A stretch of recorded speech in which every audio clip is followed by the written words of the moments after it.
right. So Ashley, welcome to the Tako Talk Podcast. I really appreciate you doing this.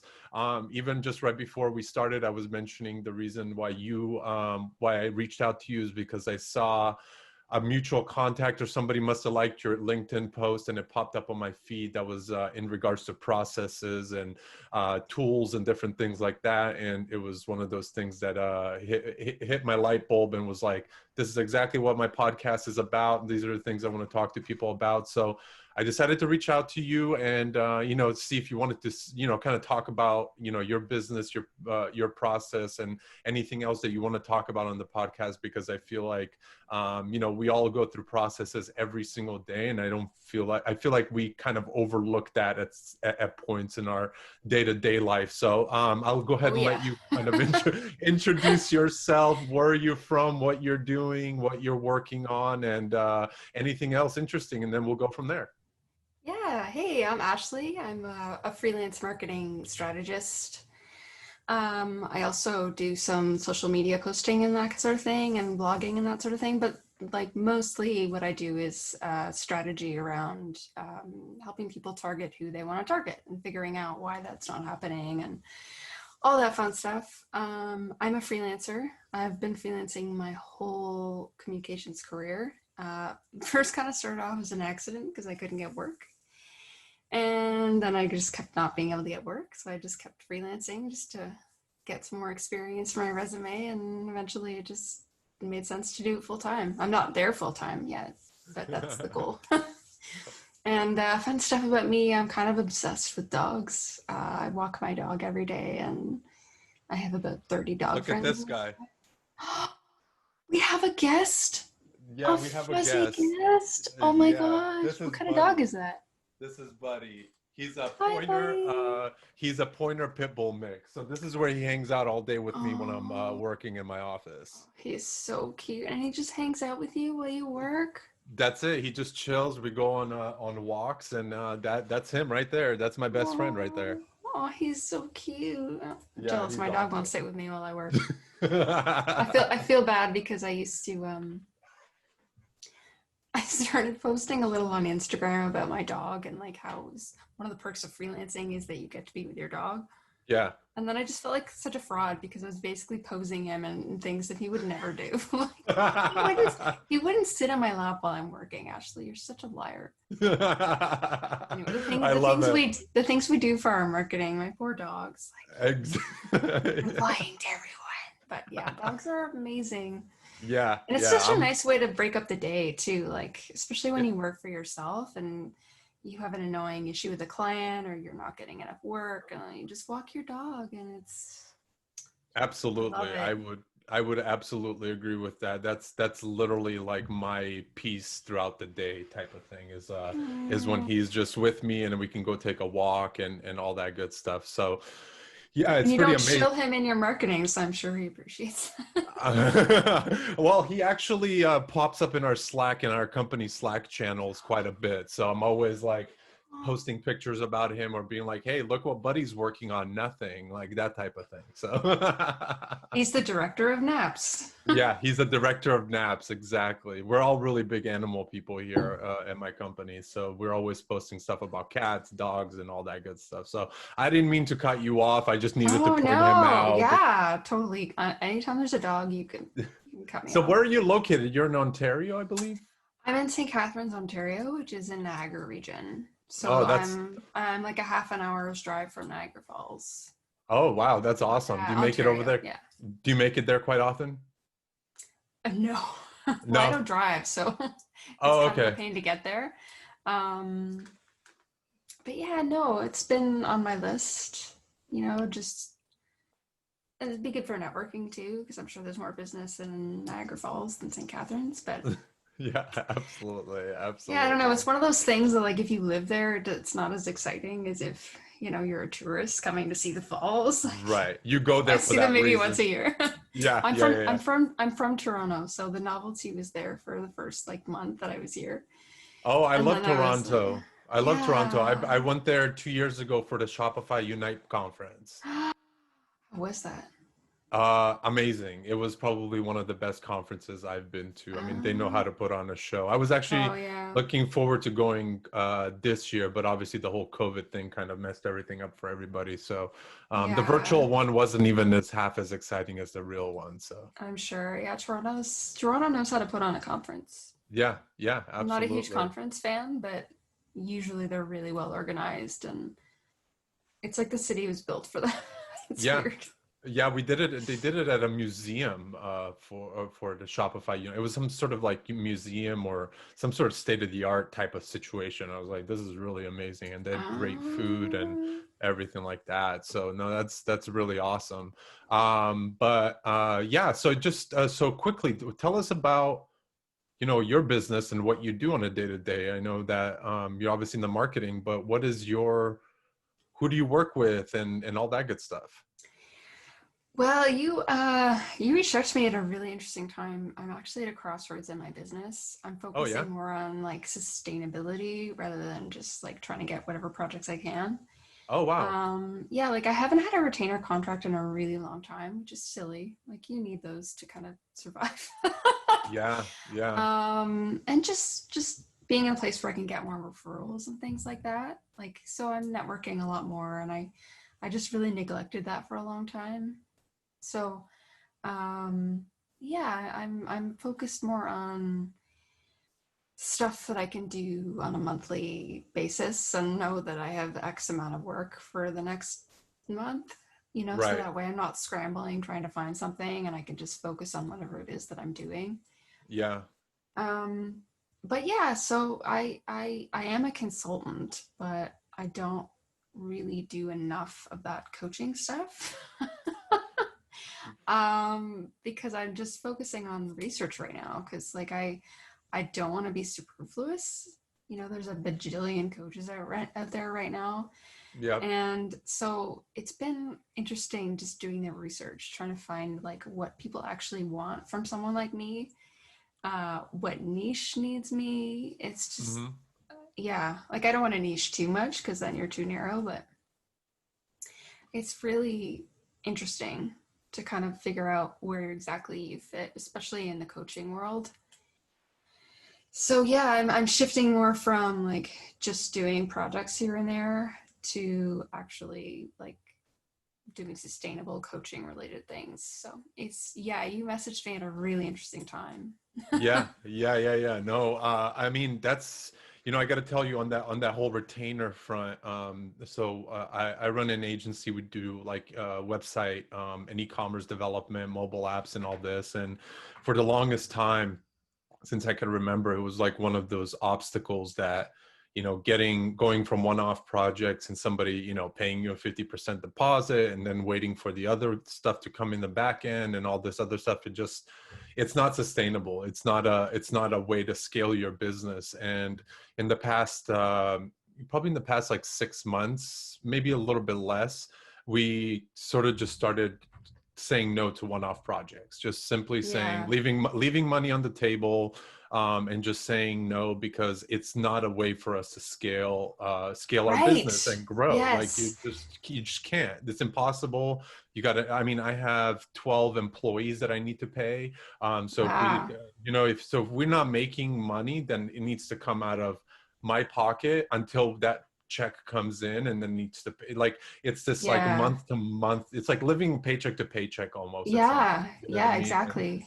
And I don't think Yeah. that's the point of business, in my opinion. Like I think the point of No. business is to scale, to grow. And hey, if you're cool with making 100,000 a year and that makes you happy, then that's where you should be at. If it makes you happy to make 10 times more, then that's cool too. Like everyone has a Hmm. relative kind of thing.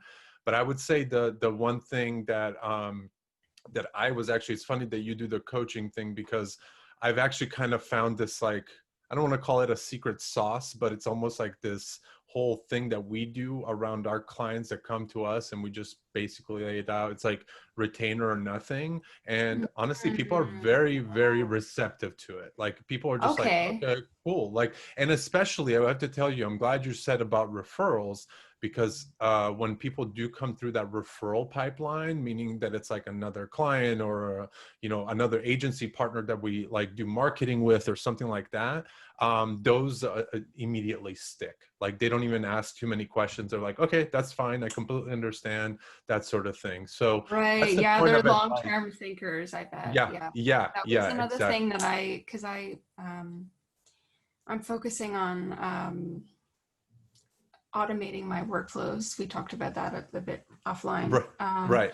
But one of the reasons I wanted to do that was so I could scale, Mm-hmm. because I was at a place where I couldn't do that unless I was physically manually doing all the admin stuff on top of everything else that I have to do, on top of all the learning and all the research and all the networking. And I have pretty bad neck problems, and I can't be at the computer a lot.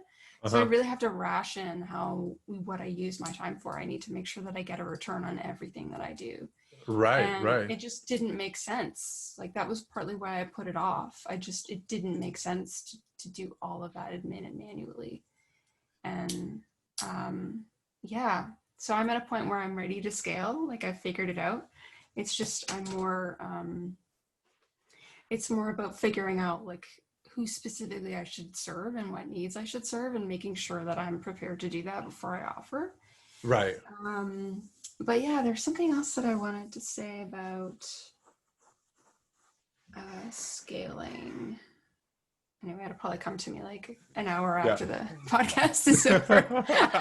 But yeah, No, it's all good. scaling is really, really big for me. Even Right. just having packages on my website, like I never did that before. Mm-hmm. Do you And see that working or do you see that working for you, like in terms of showing, like being very transparent with that pricing? Because I came to find out from an agency perspective, there's a couple case studies out there that say that that's kind of like the way to go. But I also find it, um, I also look at it as like, if Home Depot comes knocking on my door and they need a new website, I'm going to charge them a lot differently and a lot more, probably because of the value of their business and what they can afford and how much that's going to impact their growth, versus right, value-based pricing for sure. exactly, versus like if Joe from next door comes over and says, hey, I need a website for my I don't know, landscaping business or something like that. So Yeah, so I should clarify for the packages I'm referring to, that's a very, very, very specific scope. And it's not really, I'm not obligating myself to meet any kind of objectives. So it's sort okay. of the same for everyone. Um, so the reason why I know this works is because I've been on Fiverr for 3 years selling this, and Oh. I've made about 400 sales. Oh, wow. That's awesome. That's really Yeah, so awesome. I mean, I've sold other things on Fiverr, but yeah, that's partly what made me realize I could scale this, because that's basically what Fiverr is. Right, right, right. It does, you are in a marketplace, so it just depends on where they rank you and all that, and your competition and all that. But just like what you were saying, like being unsure if that's an attractive model to, one type of client versus another, one goal versus another. And I think if you're really, really specific about the scope and you're not holding yourself to any objectives, then I think it works. Okay. Yeah, it just that's one thing I'm working on in my contract, is just trying to make it specific enough that people know that they can't hold me in anything. Right. But at the same time, I don't want them to think, well, this is going to be cheap. This is just a way to get a cash grab, and it's probably going to be crap. Right, right, right. So what So services do yeah. you offer on Fiverr at the moment? So right now I'm offering social media post packages, and that's what I'm going to be automating on my website eventually. Okay. But it'll be different because I am selling that on Fiverr, so my packages will be a little different. But yeah, so things that I can quantify. Right. So because people want different things, so there should be a small package and a medium package and a large package, and also because it's on my website, people have different expectations. I think if you're Right. like, if they're buying it because they know you personally, I think they they might want a different scope, but they also might have different expectations of like the process itself of working with you. So yeah, that's been challenging because it is uncharted territory. I'm not sure what exactly, what how many items should be in each package, and who would that each package be best suited to. Like that's been really, really interesting. And I'm going to be having other packages on my website. And by the time this is live, they're probably actually going to be already up. But yeah, I'm glad you mentioned scaling because that's basically what I'm doing. There are things that you can do with coaching and content creation, where as long as it's a very, very, very specific scope, you can package it, as long as everyone knows what everyone's on the same page about expectations. Right. And you're targeting it all to a specific audience. So I wouldn't target this to like really small businesses and also like corporations or agencies. Like, Yeah. I think if I tried to be everything to everyone, and tried to serve different expectations, I think that's when it would get sticky. But I'm going to be pretty clear about it's more going to be a B2B thing. I haven't figured out if it's going to have a narrower niche or right. I don't know yet. That's the exciting part about it, right? Is like when you step into that is just to like figure out like, okay, what am I doing here? Like I am one of those people that I'm a planner to a certain extent, but I'm also one of those people that likes to jump into things and then kind of figure it out from there, even if it's a sense of like, figuring out while I'm running. It's like, oh, okay, I can sprint faster. I need to slow down a little bit, or I need to do this. So for me, it's always like because I started my business pretty much through Upwork. I build everything. Oh. So Upwork was like my gateway from, I'm a project manager at heart. So this is hence the topic of what we're talking about, processes and workflows and automations and all this. This is what I live and breathe every single day, on my end. And through Upwork, I was able to, get a few initial clients, and then those people wanted to say, hey, I want to jump off of it, or I want to pay you directly and bring you in house or something like that. So it was a project management thing. And then I came to find out, just having a background in, web development and all this, is that a lot of people needed additional services. They would hire a project manager, but then they would need a designer and a developer and all these different things. And then I would come in and just say, hey, I have a network of people that can help with this. And then they would basically, get paid through me. So I would take a little bit off the top, and then I would pay them their, relative hourly fee and all this other stuff. So that's how I built my business. And I'm always a fan of seeing people kind of expand, whether it's Fiverr or freelancer.com or Upwork or any of these like marketplaces, because I definitely think it's a long-term game. It's like, you're not going to jump on there tomorrow and make $10,000. You might, but it's going to require you to have some sort of either some good reviews or, multiple jobs that you've already done and different things. So I definitely get where you're coming from, because I had to kind of shift on like my offerings on Upwork versus what we do on our website, or what I had on my personal website and different things. Right. Yeah. I think the cool thing about those things is, so if I was doing what I do on Fiverr, if I'd started doing that on my website, I would have to rely on people knowing I exist, people who were looking for that specific thing knowing I exist, visiting my website with not only visiting my website, but with the intention of buying that particular service. I would have to have all of that in place already before I would have to be able to know who wanted this. Right. So the interesting thing about Fiverr is because everyone goes there to buy those specific things. So it's like whenever, even just getting an inquiry is like getting market research, like in my phone. Right. Exactly. Because people tell you what their problem is, and that's where everything should come from. Of course, you're an agency, you know that. Yeah. But yeah, that's where it all should come from. It's like what problems are people having? What gaps could you fill that other people aren't filling? And especially in some place like Fiverr, where there are probably, I can't remember. Of course, always looked at my competition before I would design a gig. But I think it was like at least 30,000 gigs selling pretty much what I was selling. Oh, I wow. was getting inquiries. And so that itself is interesting. Like I was never very seldom on the first page. So how are people finding me? Is it because they're not finding what they look for and they keep digging, or are they using a keyword to find me instead of relying on like the campaign page or the category page? Yeah, it's just really fascinating to me to figure out like how people look for what they want. Yeah. And how long have you been on there? 3 years, I think. Yeah, 27. Oh, Yeah, 3 years. Yeah. and how long did it take for you to get your first like inquiry that was a serious job? Did it take a little while or? Um, well, the first job I got, I think it was responding to a buyer request. So I don't know if you're familiar with Fiverr, but basically, Yeah. if you're a buyer, you can make a request. Mm-hmm. And so I did that, and I got the job. And I asked the person why you chose me, and I remember he specifically said that I was the only person who actually spoke English properly. And Oh, there was another thing that I replied to.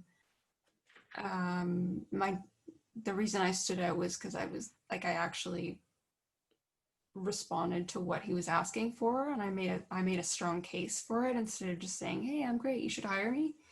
So I made it about them instead of about me, and that was partly why they chose me, I think. And then I got a couple of other sales. I can't even remember, but it was right. just it was partly, I think, just how I differentiated myself. It was more about my whole gig is more about like how to actually solve problems, because anyone can post to social media, but Yeah. like what exactly does that do for a client or for a project? Or so people Right. just appreciated my approach, that it's about like networking and building insights and all that kind of thing. Yeah. And a little uh, bit more personal, I'm sure, as well. yeah, and like my other gig was a personal branding gig. Mm-hmm. It's like a strategy coaching gig, and I think that was one of my first, no, that was probably my first couple of sales were for that gig. And when I did the research, I found that all the other like branding gigs or personal branding gigs were by people who didn't actually understand what branding means. A lot of people Right. think branding is just like cool colors and a nice font, and they don't really understand that it's about your identity Right. and about like engaging a specific person and making sure that like you're credible to that person, and you that they It's understand you and all that. it's like Yeah. throughput. You got to have it all the way through from beginning to end. Like it's not just oh, hey, I have a cool logo. What can I help you Yeah, with? Yeah, yeah, yeah, absolutely. exactly. Like a lot of those branding gigs just didn't they clearly didn't understand it. They clearly just thought that it was just having a consistent design across all platforms or whatever, and that's certainly part of it, but that emerges from what the identity is. That's what informs what the design is. It's that isn't the branding itself. Right, right, So right. that was partly my differentiator, just being clear about like what branding is, Mm, and actually solving a problem instead of yeah, just saying you want cool colors, because like 40,000 people were doing that. So I'm right, right. assuming that's why I got orders, but anyway. Hey, So Fiverr's been really interesting just from a market research standpoint, just to see like what my differentiations are and who's looking for them.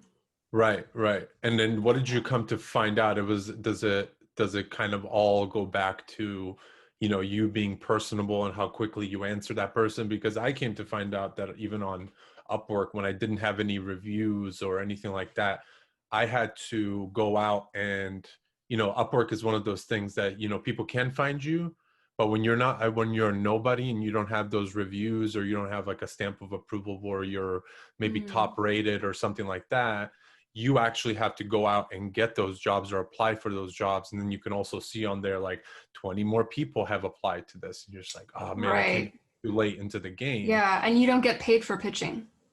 No, you So actually like, you actually lose. So you have these things called connect points, And what happens is that I think you start off each month with like 20 or 40. I think they recently upped it. And if you apply to too many jobs, you run out, and then you have to pay, $15 to like re-up on your connects. Yeah, So so you that have a way, loss. exactly. So if you don't get a job, then then you're out of those connect points, and then that way it just doesn't do anything for you. You have to Yeah. essentially pull money out of your pocket. Yeah, and the thing is also, even if you did get the job, you're not, I mean, I guess it depends on how you price it, but you're not recouping the cost of like writing that pitch, doing the Exactly. research for all that. So, I mean, maybe if you did the math and you figured out like, I'm going to get 1 out of 4 sales, 1 out of 4 pitches I'm going to land. So for that one pitch I get, I'm going to make sure that I cover myself for the other 3 pitches I did. Then Yeah. I guess then that could be a way of recouping it, but it's still like, I mean, that's dependent on the marketplace. I mean, you Right. can't necessarily project how many Yeah. sales that you'll be eligible to get. Like, so Yeah. It's pretty good for you crazy. for making it work despite all those uncertainties, because that's, You especially have to. these days, because it's so competitive. Oh my God. Well, I started in 2014, I think it was. So I established myself pretty early on Upwork. I mean, it was already super saturated. I mean, it was beyond. I didn't know what was going to happen. It was just I had lost a job at the point the company got sold, and I was just kind of in between, like maybe You were in limbo.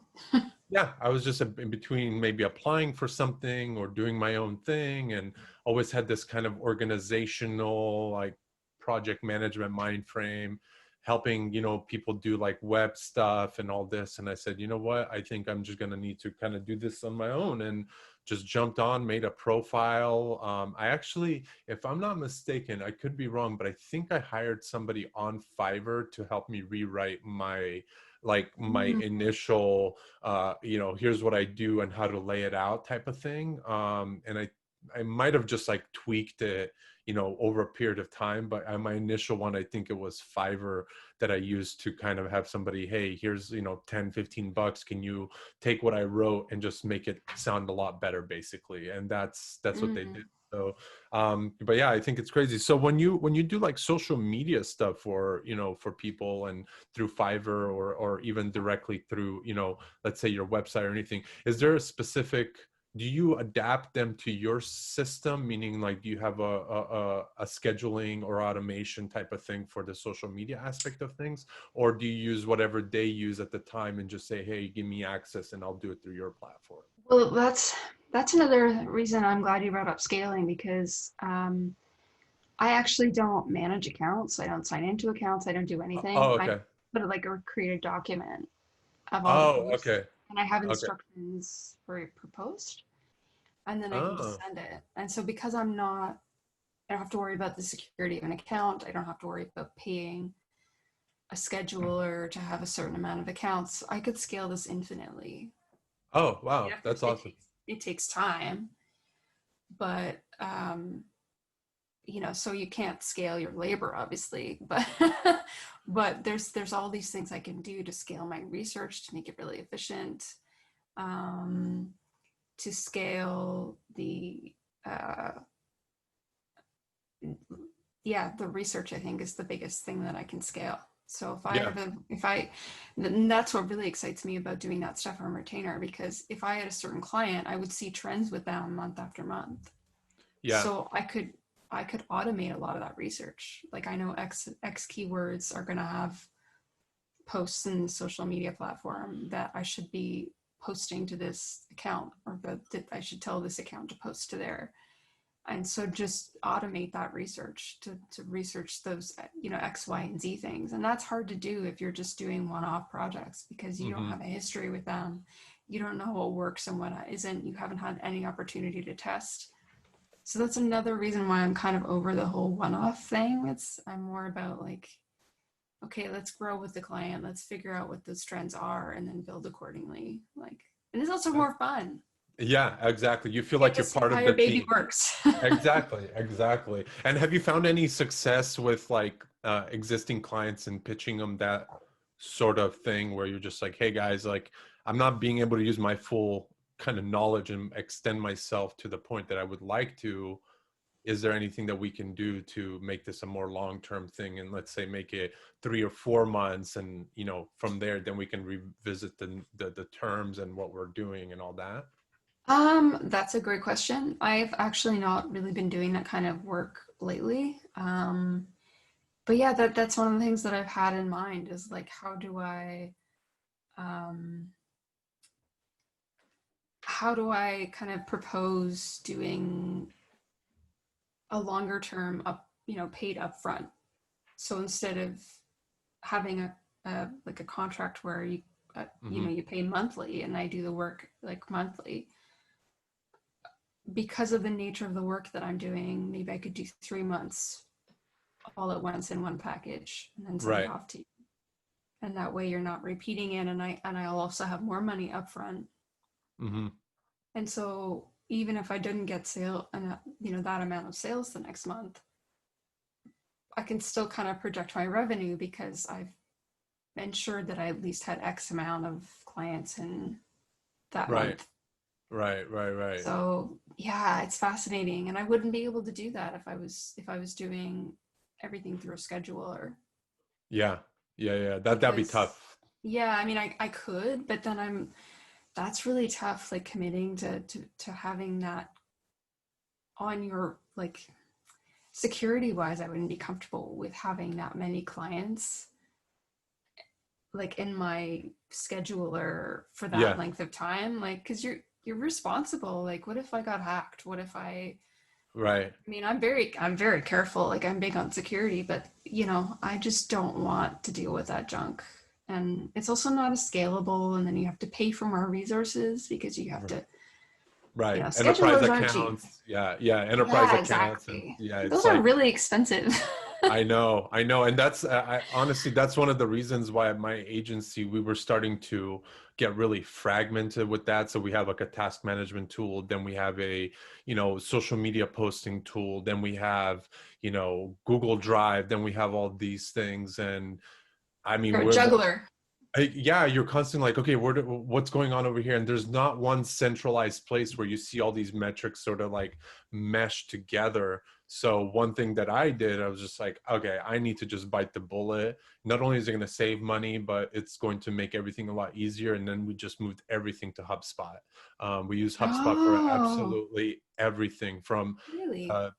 sales pipelines to social media posting to email marketing. I mean, anything and everything that we do is through HubSpot. I mean, we have a ticketing system that we use for our clients when we're building websites and different things, but Oh, our like for support tickets? yeah, support tickets, or like, when we write up a project, we kind of outline each, let's say it's a 5-page website, each page is one ticket, so that way we can have a organized flow of work, and our tech lead Mm. and our marketing person, whoever else needs to chime in, it's all like one email rather than, CC this person, or does this person need to be on here, this like just this whole Yeah. fucking mess that sometimes it just gives And me the like a back and headache. forth. Oh my God. I I hate recently got email. to, I ugh, hate email for that reason, is because it's constantly like, why am I CC'd on this? Why do I need to yeah. get blown up with this? It's really one of those things. So for us, I think, if you get to that point where, you're getting sales inquiries, and you're building a pipeline of customers or clients or whatever, yeah, look into HubSpot. I mean, HubSpot has a free option as well, that you Mm. don't have to pay anything, but it's a really, really good tool. I swear by it because I I ran across so many different tools that don't do half of the stuff that they do. And I'm always very big on UX and UI and how things work. I hate old legacy Yeah. systems, and And you they don't want to have really, to find out like what integrates with what, and you get this thing that you love, and then you find out it doesn't integrate with this other thing that you yeah, need because this thing doesn't have it, or it yeah, doesn't. exactly. Oh my God, what a Exactly. nightmare. Yeah, Yeah. exactly. Researching that stuff has been like a job in itself. Like, that's partly Yeah. why it's taken me so long, because you have to research vendors, and you have to figure out like what's going to get you the best return. And um I recently started with Dubsado. I don't know if you've heard of Dubsado. No, I haven't. So basically, it does a bunch of things. You can like put a calendar on your website or email a calendar or whatever, and then you can automate certain emails to go out based Okay. on certain actions. So if someone signed a contract, you can say, okay, once this contract has been signed, because it has like an e-signature, you can Okay. set it up so that it goes, once that contract has been signed, okay, automatically email this questionnaire. Oh, I see. I see. Okay, Or cool. Yeah. once I manually approve this, then you can send a questionnaire, and once that questionnaire has been signed, then you can send them this, page showing them like what they need to do for you, or what you like, whatever it is. Requirements or Automate, something like that. yeah, or you can automate scheduling an interview. So if you have like a questionnaire, for example, and you knew that you were going to have questions about it, and because of just the nature of the work, you needed to have Yeah. talk about it. If you know that that's what you need to do, you can automate so that once that questionnaire is sent out, that person gets an email automatically of a schedule. They pick their date, and then once they pick their date, it prompts another email or another action or a prompt. That it starts the So payment processing. the Whatever. whole workflow basically. Yeah, so you can use it to automate your workflow so that you don't have to manually like check your email and say, oh, this person's done this, so now I had to do this. Like it's all done Right. for you based on the actions that you've automated. And of Yeah. course you can personalize the email and all that jazz too. Of course. Yeah, yeah. That's why we use HubSpot for a few of those reasons you just mentioned. So yeah, they Yeah, I'm just so done, especially with my neck. It's like, why would I use right. the little time I can spend? Why would I use it to do manual things that I can automate? Exactly, Yeah. exactly. So what do you in terms of like tools and different things, like what do you use for, task management or project management and different, is it like Asana or something like that? I actually don't use anything right now. Oh, I'm wow. I don't really have a lot of clients at the moment, so Oh, yeah, I kind of just try to stick to a few things per month just for my neck. mhm. So because it's so few and they're not complicated jobs, they're more just like one-off projects. Uh-huh. There's no back and forth involved. I mean, I probably should. Like I studied project management in my PR school, so I should know that there's value in that, but I just, I'm sure I'll need to eventually, but Yeah. yeah, what do you recommend? Which ones do you like? I mean, I've been on all of them, but the one I've been sustained on the longest has been Asana, actually, just because they have a Oh, kind of a low barrier of entry. There's a very good free version of it. I mean, if you want some extra bells and whistles, obviously they have like paid versions, but I use that for a lot of my personal stuff. We used to use it for project management for my agency, but we switched to Jira a few months ago, which is like an Jira. yeah, it's a big like robust like development, because we do a lot of development, so writing out different scopes of work and tickets and kind of like detailing Right. things out if we needed to be a little bit more granular and a little bit more like tech oriented. So that's where we moved over to. Again, all those tools, I mean, it's like $200-300 a month for these damn things. It's like Yeah. it gets pretty expensive. So but yeah, Have you ever that's heard of been sales? What's it called? Salesforce, I think it's called. Let me just Google it very quickly. It's just one second. Um, oh yeah, it's basically so like you were saying, a lot of scopes, especially for enterprise stuff. hmm You the scope obviously varies based on what the person wants, and so the cost would vary. Maybe for certain amount of products they have like a different price point than this, or if it's so like just really a lot of them have really I'm sure really dynamic, complicated um, scopes. yeah. And so sales right, I don't know if it would work from a service standpoint, but it basically you can set it up so that uh, people can basically choose the metrics they have, like X amount of people needs to cover X amount of people, it needs to do hmm X number of things or whatever. And then so you set it all up, and then it calculates for you whatever that cost is. So you set it up at, what your price points are. And then the person, instead of just getting one price point, or instead of you having to go back and forth to manually go over what that price point would be for whatever that amount of items they want, or whatever it is, it just scales that for you. Oh, nice. That's interesting. Yeah, That's one I don't thing know if it would or work for services, but it's great for products, I think, probably. Right. So that's one thing that we've actually tried to get away with, like our whole retainer model is having this whole scope of work type thing in terms of like how we approach those projects. So for example, the beautiful thing about a retainer is that we could say, okay, you have this many hours with us, what do you need us to do, versus, hey, this could be a $10,000 or it could be a $15,000 project.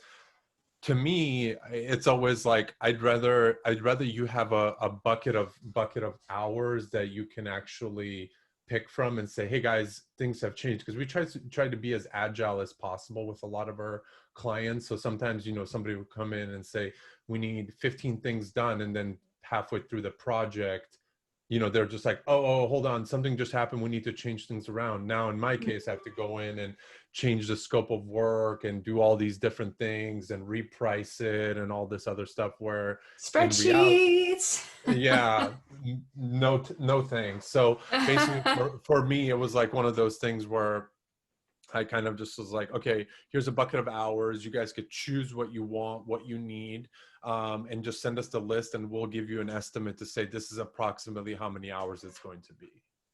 Oh, that's good. So you're sort of going backwards based on like what their capacity is, and then tailoring the work to that. Yeah, because I mean, we at any given month, we're at like, I think like 200 to 300 hours of work. So for our whole team, so it's like we need to make sure that we're also able to take on some of this work and not putting in 40 hours a week on one project versus doing maybe 10 to 15 hours a week on that project. Right. Yeah, it's we should talk about that retainer thing off the air one time. I think I could definitely help you kind of package that up a little bit differently. I think it's all about how you kind of approach that. So I have some good things that I've learned myself that I think can.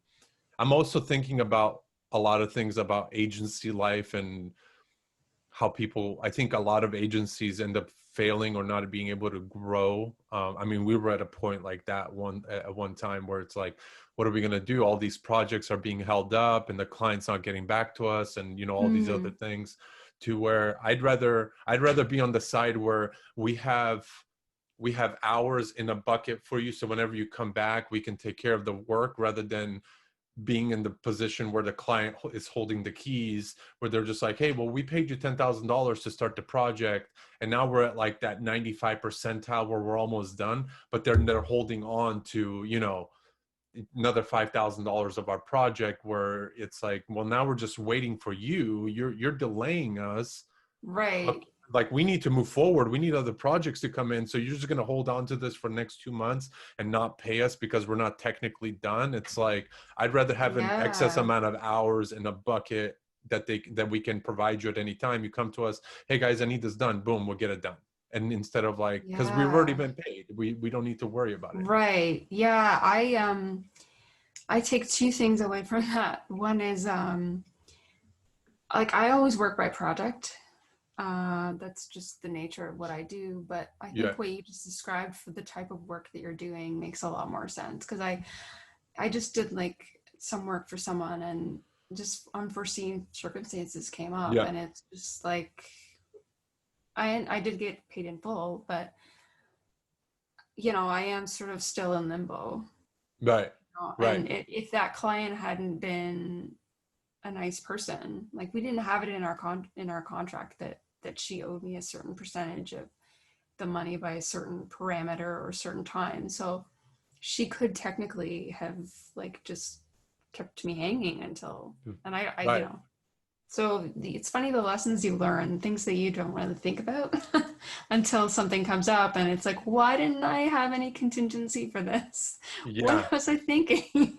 Yeah, exactly. And I think that's like the big thing that I learned with the retain. I'd rather be in a position where I potentially have to refund somebody a certain amount of hours, and then than to be on the other end and not being paid for the work that we already delivered or we're done. And you know, like it's like that, if you get hit by a bus, then what happens to me type of thing. It's like if Right. you know what I mean. It's like if we did work for you, we got done with everything, but tomorrow you turn around and you disappear, Mm-hmm. then what, I have to spend more money to get a lawyer involved and try to figure out what you're doing, and it becomes a headache. So Yeah. we're done with that kind of work. I just hate Oh, chasing. It's like yeah. half my time is spent chasing people around to pay us, and it's like nickel Yeah. timing type of thing. So Yeah. And I just, you realize like how overly trusting you can be. And yeah. I'm not at all saying that anyone's like tried to steal from me or anything like that, but I just like I wouldn't I when I did retainers, I wouldn't even like set up automatic payments for that. I would just, oh, I remember I haven't tried build them yet, and then build them for whatever weeks that I hadn't build them. Like, no, this is a retainer. I should have been charging 100% up front Hmm. before the month even starts, or the week, or whatever it was. But it hadn't even occurred to me to bill that way, because I was just like, oh, they're legitimate people, whatever. And Yeah. it's not Yeah. just about what if they screw you over. It's like, well, things can happen, and Hmm. Yeah. I don't Yeah, know. we bill at the So top of the month every month, and cool. that's it's all automated, and it's all, Nice. one of those things like, hey, this is the setup, you signed the contract, this is the terms and conditions. We have a minimum of depending on the project, it's usually a minimum of 3 months retainer, and Oh, that's good. Have a yeah, minimum amount of okay. So yeah. that's a good idea. So that way they can't, just say Because after we're the month, oh, giving I a don't want this discount. anymore.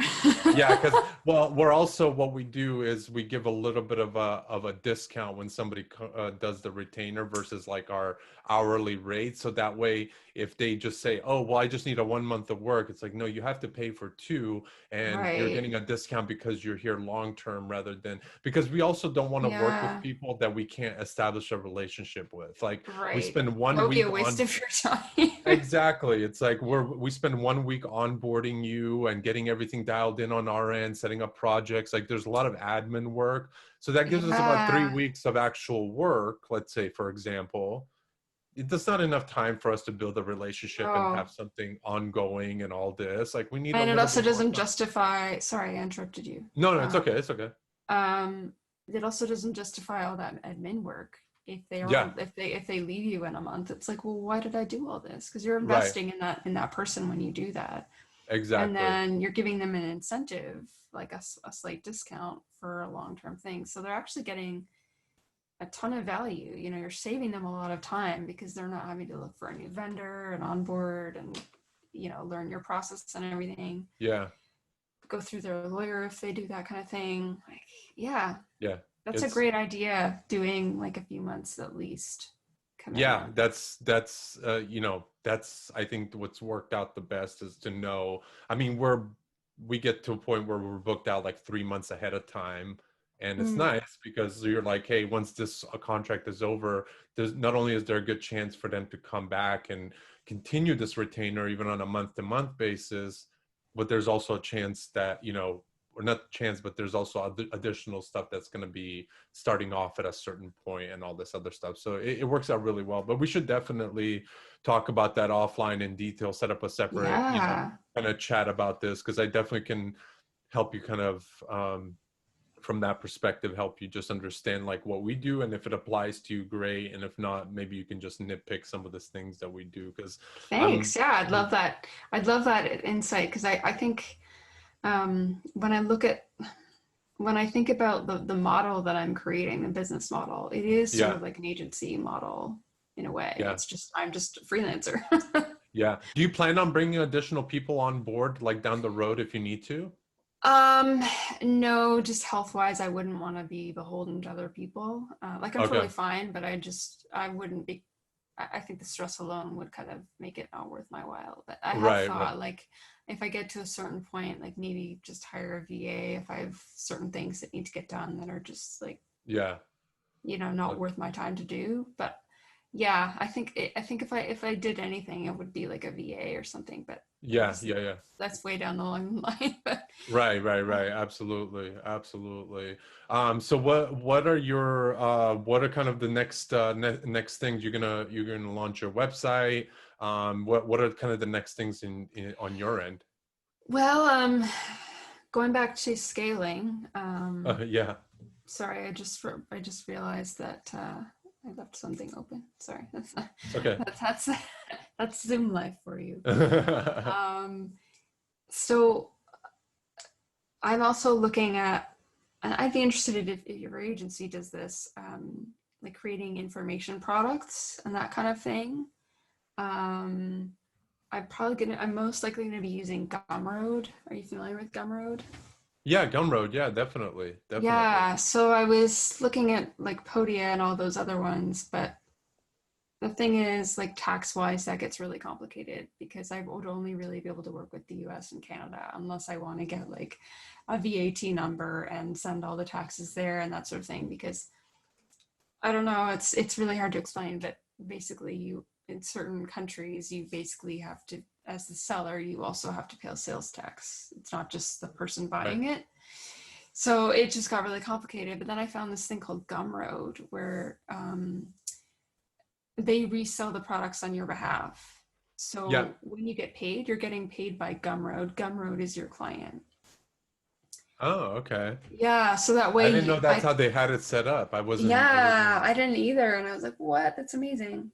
Because that way I don't have to deal with anyone's contact information. None of that goes through me. I don't have to deal with the security issues with that. I don't have to deal with the accounting with that, the taxes and all that. It just they do all the taxes, they automate all that, and they just send me whatever. I think it's like 98% of the fund or whatever, and I could just bump up the price to compensate for that, Right. like their transaction fees, I mean. But yeah, so just selling things through there and having that embedded on my website so that you know Yeah. but that's another thing that I was thinking of doing as like an incentive for a bigger retainer is like if you get a bigger, if you sign up for 6 months, you get a slight discount on the retainer, and also you can get like 90% off this information product. Right. And Right. Right. because I will have already have created it, it's not like a loss of my time. The only administration involved would be making a coupon code for that person for whatever the deal is in Yeah. that contract. And I'm sure there's a way to automate that as well. I should look Yeah. into that. Um, but yeah, and also another cool thing about Gumroad is that if you sell things for free, you don't have to pay any fees because the fees are only on the transaction. Okay. Cool. That's perfect. So yeah, I mean they have other fees if like you want other features and that sort of thing, but on the actual transaction itself, you only pay based on what the payment is. So I could scale this right now if I wanted to because it's not like I need to reach a certain threshold before I would start making a profit, you Right. know. Right. Right. So Right. yeah, it's probably not the best idea to juggle like those two different business models. Like I'm trying to build retainers, I'm trying to get referral contracts, and I'm trying to build information product kind of things at the same time. But because I'm a coach and because I'm building all this stuff based on like what people are asking me for and what they need, it's just everything is just people all need this stuff all at once. So I just want to be able to package it. Yeah, exactly. Make it as easy Yeah. as possible for yourself and for them. And Yeah. in terms of the coaching, like what is the biggest sort of niche where people need your coaching and different things like that? I'm still working on honing that. Usually when I get queries, because I'll go on like an online seminar or something, and they'll have like a breakout meeting, and you just talk to people on Zoom or whatever they're using for chatting. And usually if someone says to me like, oh, we could use your help with that, or we should talk, or it turns into something else, I find that's always B2B. And Mm-hmm. it's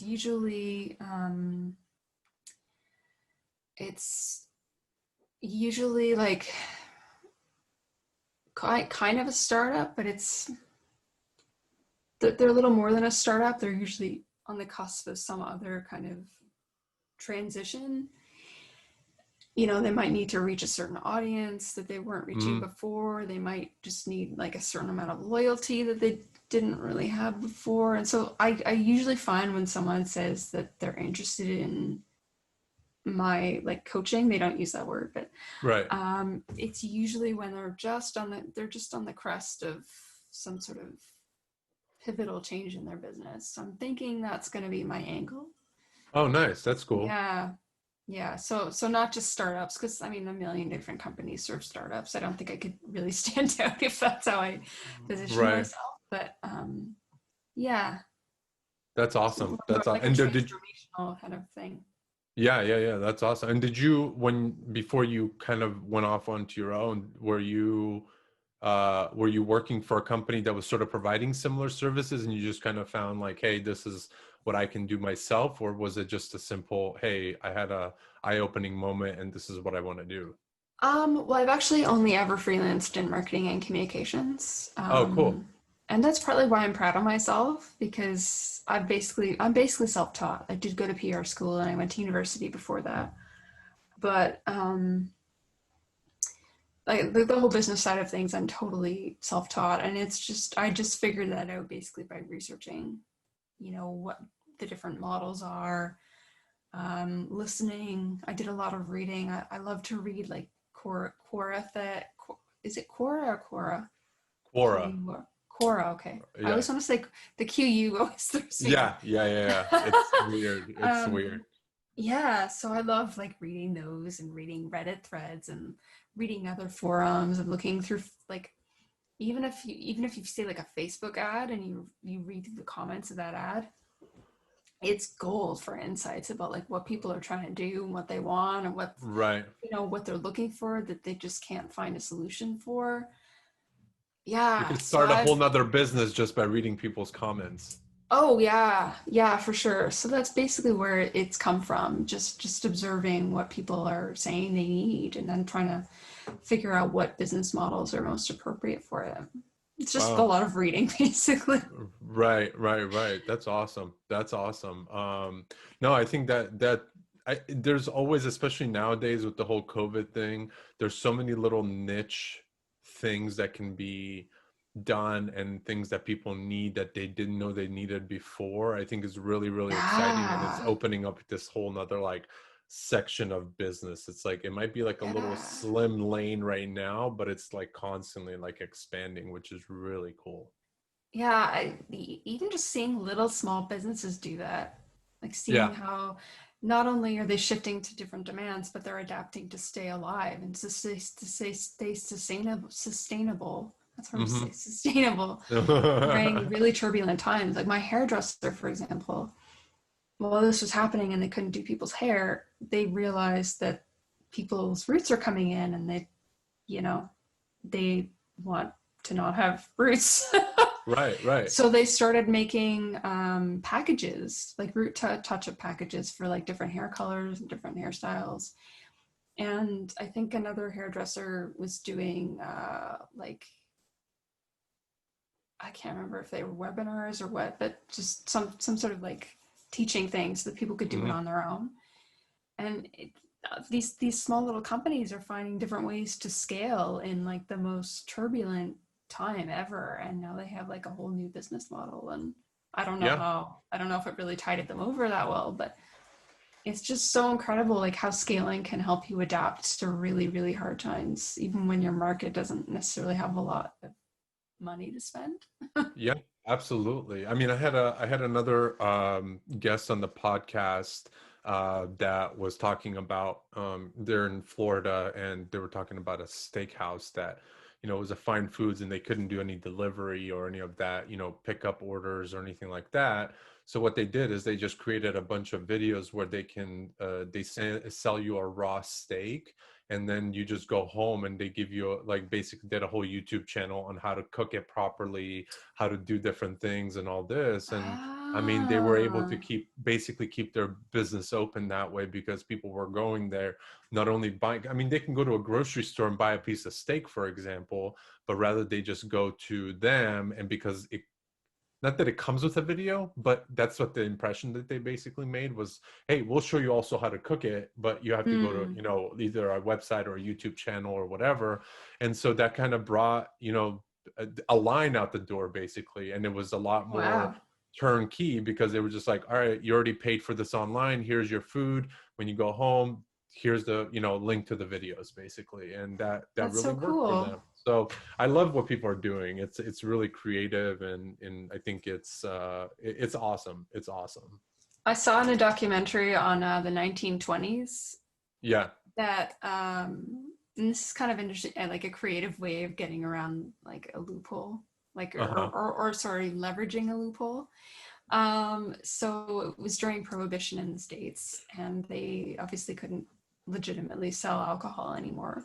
Right. But there's a loophole in the law that means there are two loopholes. One, you could like drink up existing supplies. People would have like big parties and stuff.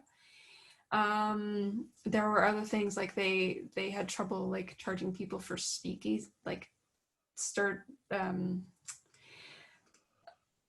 like you can't necessarily charge a speakeasy for breaking the law because you can't necessarily prove, well, maybe they just brought this stuff on their own.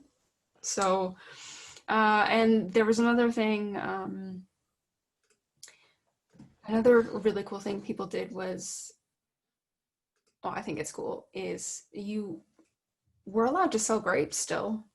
Right. So they would sell like boxes, the wineries would sell, or the wine companies would sell like boxes of mashed up grapes with instructions about how to turn it into wine. Like you just put it in a jar and leave it in the the cellar for God knows how long. And right. It turns into wine. And there was a loophole in the law that was totally legal. Maybe they changed it, I don't know. But this whole company they stayed alive. That's amazing. Because they were able to leverage something that was basically supposed to put them out of business. That's crazy. Yeah, people get really creative, and you got to do what you got to do at some point. I mean, if that's like your business is your livelihood at some point, especially if you have employees and different things, and so many people got furloughed, so many people, all these things happen. And it's like, I'm very scared when it comes to the point of like this whole flu season, everything starts, shit hits the fan type of thing, and see what happens. And I don't know, the US already stopped like the second stimulus check for people here. I mean, they were giving away like extra like $600 every couple of weeks to people, and they stopped that. I'm just like, I don't understand how people can survive off of one stimulus check. Like, what are people doing? And you walk around and you just see a bunch of houses for sale, and it's just sad. It's crazy. It's very sad. It's very, very especially sad. When all these people have medical bills now that they didn't have, and now they don't have a way to pay for it. It's really disturbing. But yeah, I remember seeing that on Fiverr. Just they got inundated with people making gigs. Like a lot of people became sellers because they needed to make money. And so that, it kind of works against people like me because the market's very crowded, but right. I can see why people would do that. People don't necessarily, it's weird to me that like people knew about this stuff before, but they only pursued it when like they basically had no other choice. Right. So I don't know if that's just because their bandwidth wasn't sustainable, or maybe people get cocky, like, oh, I have a paycheck coming from my boss. Right. I don't need to do this extra work, whatever. But even I think this has taught us that even people who have secure jobs, you need to have not only something else, but something scalable. and something Right. that you can kind of put on autopilot so that you Yeah. can be safe and have a good life and not have to be stuck, sending calendars to people. Right, exactly. And yeah, for me, I mean, we hit a point, where we were just like, what the hell's going on? Like, are we gonna get any? We went a few weeks without having any leads. We went, Oh, wow. it was one of those things where you just didn't know what was gonna happen. I mean, where the next paycheck is gonna come from. Like, Yeah. it was pretty bad from that perspective. And you can only do so much, because at the end of the day, I mean, you don't want to let anyone go, you don't want to do any of those things, but at some point reality kicks in. And luckily we were in a position where we didn't need to let anybody go. We actually were hiring people like developers and different things, because I actually found it to be one of those things where I'm like, oh, this might be a good market to, the people that are getting furloughed, or the companies that are not going fully remote yet or something like that, to actually just go out and grab these people and say, hey, listen, we have work for you, type of thing. So, you just got to sometimes Nice. turn things into an opportunity rather than just look at it as like a negative. And I think that's sometimes what Yeah. differentiates different people when they're running businesses. Some people will sit there like, oh, everything's going to shit, and just mope around. And then there's other people who are like, wait, hold on, I think this is a good opportunity to do this, even if I have to sacrifice a little bit more. Maybe I have to go into a little bit of debt, but then things will really turn around. And I think the businesses that make it through this kind of wind tunnel will come out on the other end, I think, a little bit stronger from that perspective. Yeah, I agree.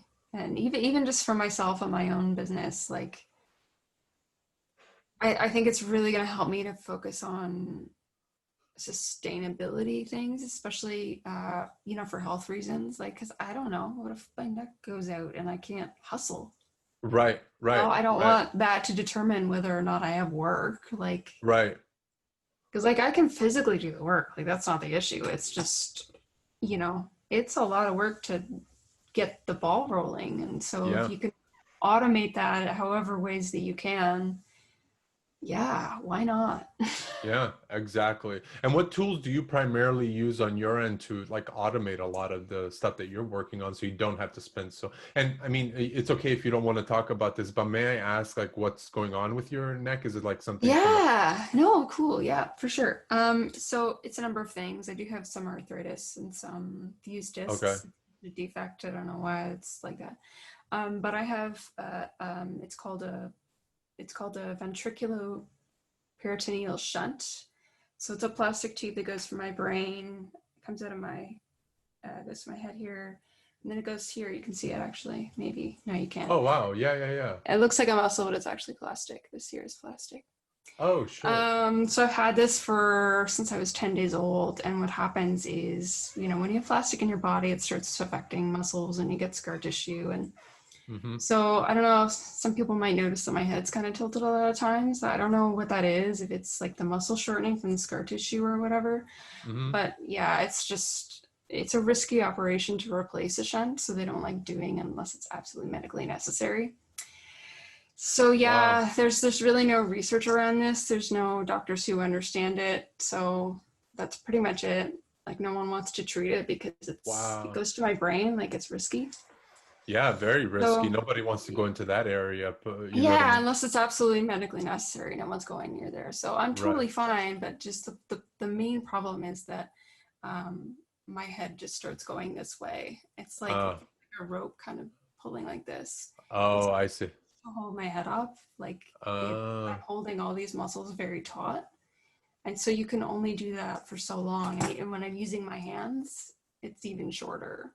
So, right. And how many hours a day do you usually spend on your computer in that case? um, some days not at all. Like, I Okay. mean, it's really bad to use your phone with your, like, it's really not good for you. But sometimes that's all I can do. Like, I Right. have to hold, like, support my head on something and do this because that's Uh, literally just how I need to work. So sometimes I can't work at the computer at all.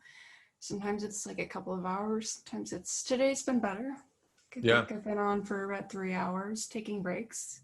Right. But yeah, I mean, that's the thing when especially with a pandemic, because things can be precarious for anyone for any reason. So just like with my neck, like what if there's a pandemic and you can't work next week? Like you physically cannot work, or you can't get to your office because of X or whatever, and you like just physically cannot do it and cannot make that money. Like what do? You need to have something in place to sustain you until you can ride that wave. So Right. yeah, it's really interesting, like the things you learn about adapting to health problems. There's a lot of similarities between that and adapting to like just business and making business work. And Yeah, absolutely.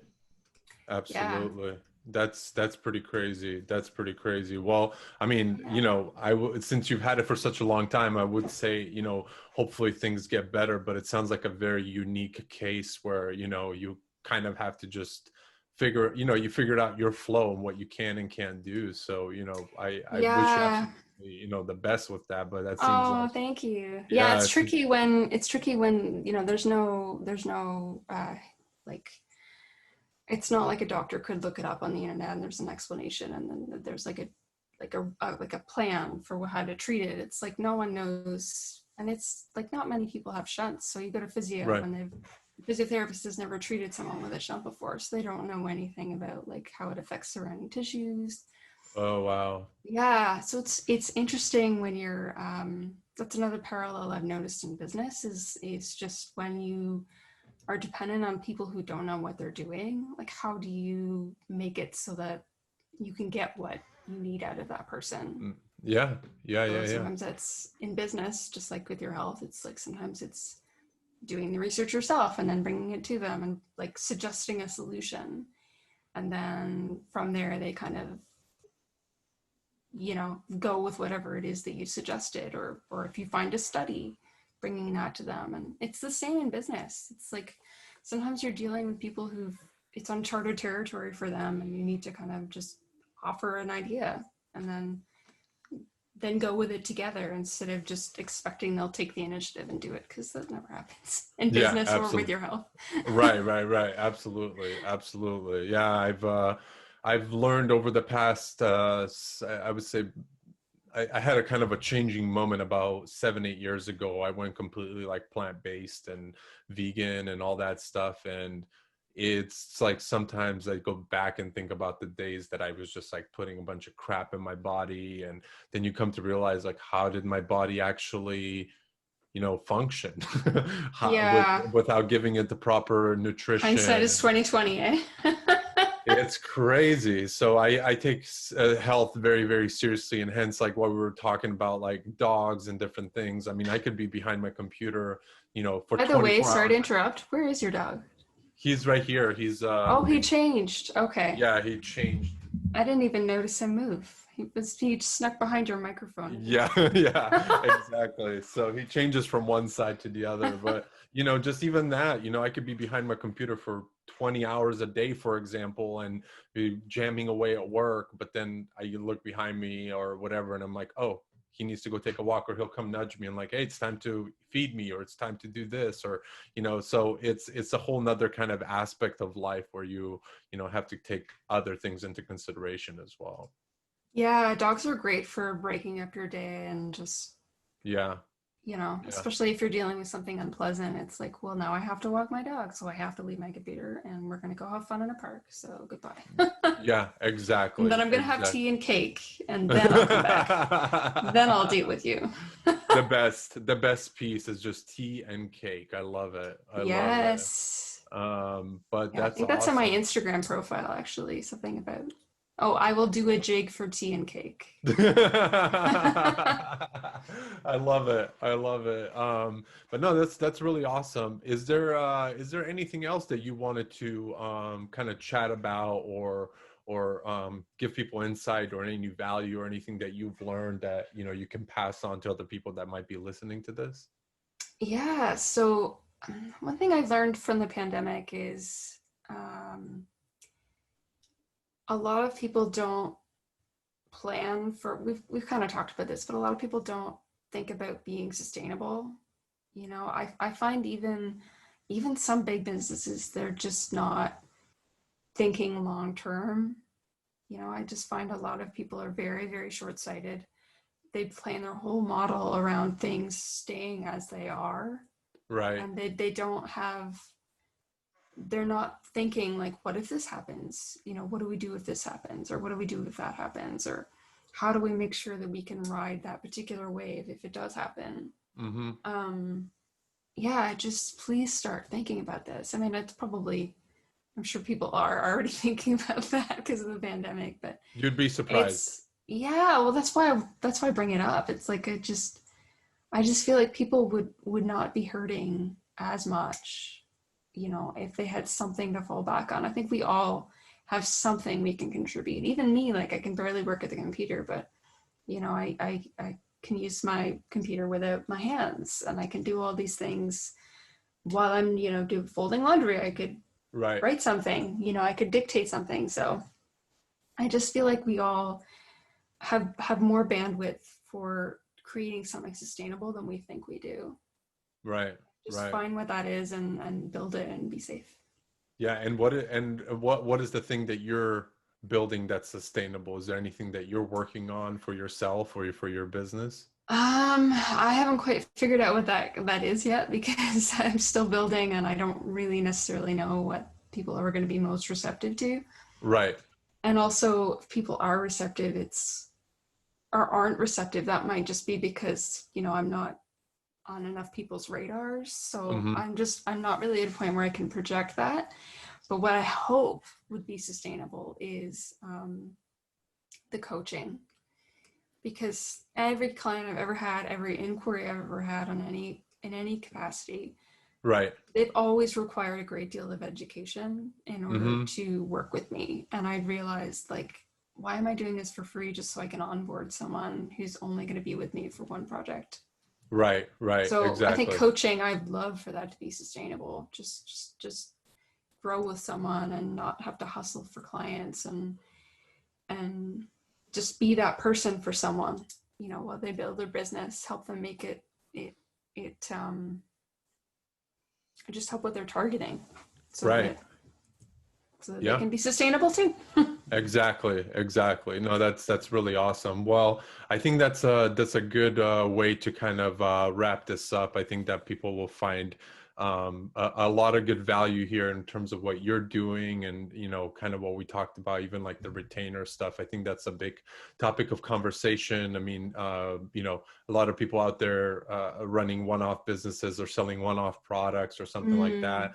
I think within the business world, it's like, or like e-commerce, for example, it's, how do we do a subscription-based business where we know how much revenue coming in? Gumroad has that. Exactly. You can have memberships and subscriptions. So I'm trying to figure out how to harness that. Exactly. And that's the other thing, is like, how do you make it a long-term, how do you take something short-term and turn it into a long-term thing? Yeah. I think that's the theme of our talk today. Yeah, exactly. No, I think it is. I think that's a really, really good kind of title for the podcast. It's like turning a short-term thing into a long-term thing. That's literally what it should be. So, but yeah, I think that's really awesome. And actually, let everybody kind of know where, they can reach out to you or find you. Are you a Twitter person? Do you prefer people reaching out to you LinkedIn if they have any questions? Do you prefer maybe sending them, to your Fiverr profile? I don't know, wherever you think is best, or maybe your website that's coming out. Just give them a little bit of that info, and I'll also post that into the show notes as well on, on all the different platforms. So feel free to kind of take the floor and let people know. Cool. And what they can reach out to you for exactly as well. Oh yeah, I guess that's important. So the best way to get in touch with me is either on Twitter or LinkedIn. I love when people message me or whatever. People can also email me on my website. Not at the moment, but there will be I'm redoing my website, so there will be a form for people to reach out to me if they want to find a way to make their social media more efficient, but also, aim towards a higher return. I'd love to hear from you if you'd like to do something in that kind of world. Perfect. Yeah. Oh, Perfect. right. The handles where my Twitter handle is at cartoon in person.